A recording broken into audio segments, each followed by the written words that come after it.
My father, Keith Jesperson, is a serial killer.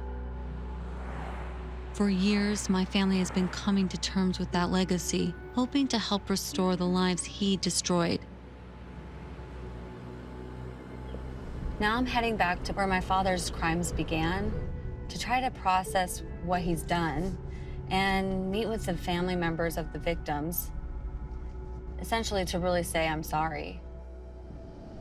I'm here now in the area that my dad had taken me over 20 years ago for our summer vacations. I'm only now learning that this is the same location that he had disposed of Tanya Bennett's body. I remember driving this exact road dozens of times and singing road trip songs and having a great time laughing and being happy. And I feel like my good memories with my dad are nothing but a lie now. And I can't help but think about a statement that my dad made when I was on this trip with him. He said, "I know how to kill someone and get away with it." I would cut off the button of her jeans so my fingerprints wouldn't be on it. I would wear my cycling shoes because they don't have an imprint in the sole so that nobody could trace what kind of shoe I was wearing. I didn't know what to say in response to that, so I remember looking out the window. I remember feeling this is really strange, and I remember feeling trapped in the car, and I could only process that this must have been a story he overheard, and he was just saying it in first person. Only later would I learn my father was describing precisely how he murdered Tanya Bennett. Early Monday, a passerby reported finding the body of an unidentified woman sprawled in the woods. Authorities are asking the public to help identify. The body was discovered in 1990 in the Columbia Gorge. And it was discovered in what's known as the scenic highway, just east of Portland, Oregon. It took several days to determine who she was.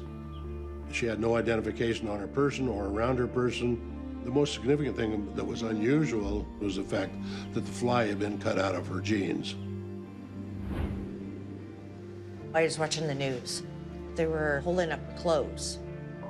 And I thought, oh no, that cannot be my sister's clothes. How am I gonna wake up my mom to tell her this, that her daughter's dead? She was a beautiful young woman just starting her life. Tanya was my baby sister. I had to watch over her. I had to take care of her. I knew she was a little off when we were younger, but I didn't look at her that way. She's very friendly, outgoing. She was the most loving person. You'll never forget meeting her. I would have never imagined my dad drove in the middle of the night, hoping that no one would spot him, take a body out of the car and just dump her on the side with no remorse, just thrown out here. And I'm angry. I don't want to think about it anymore. I don't even want to. I'm just so done with it.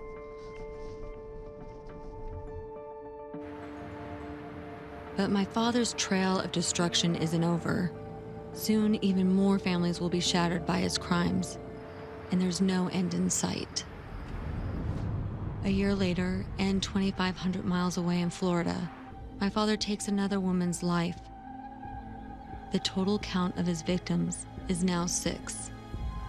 It was a shame in retrospect that Keith was getting away with all these killings because we couldn't tie him to all these killings.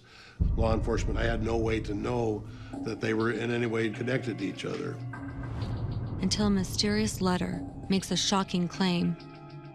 The newspaper in Portland received a letter which described the bodies or the location of 5 different victims over the previous years. On those letters, he didn't sign them, of course, but he drew a happy face. And hence he is dubbed the Happy Face Killer. The killer indicated that he was a long-haul truck driver, that he wasn't in the public eye. and that it was so easy to kill these people. And he traveled all over the country doing it. When I look at Keith's letters, I see four main themes. I see a need for attention, a low self-esteem, negative self-image. I see a profound lack of empathy, and I see isolation. I think these themes formed the psychological backdrop for his life. Between 1990 and 1995, my father, Keith Jesperson, murdered 8 women and destroyed many, many families. Today, my mother and I are meeting one victim's sister to reach out and express our sorrow for what my father did. Oh, here we go.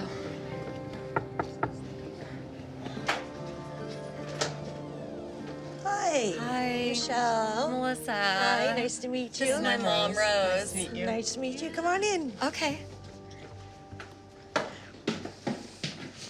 Thank you, Michelle, for having us here. I've been looking forward to meeting with you and hearing about your sister, Tanya Bennett.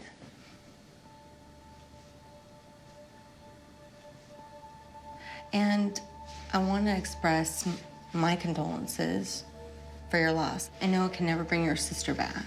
No, I was the closest to her, so why would anybody do what they did? But they did.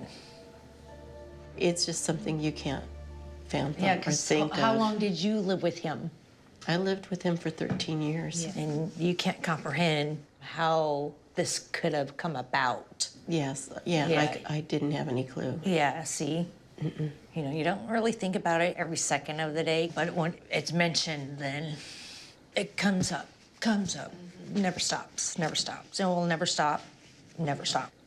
We were close. I was like more her sister, but, you know, her mom, too. So. Do you have any pictures Yeah. that I could see of her? Sure. This is when she was 16, actually, yeah.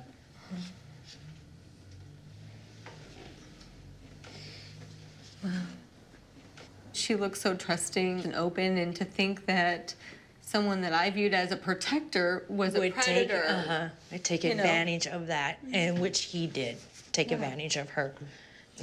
He played God, that's what he did. But once, you know, he was standing in front of us at the courthouse, I thought, God, there's no way she could have got away from him. You know, she fought tooth and nail. I know my sister. I'm ashamed that he's my dad. Yeah. I'm ashamed that he has no remorse. I'm ashamed of how he treated your sister and what he did to your sister. And I didn't hear Tanya's story. Her story hasn't been told. No. It's all about your dad, all about your dad, all about your dad.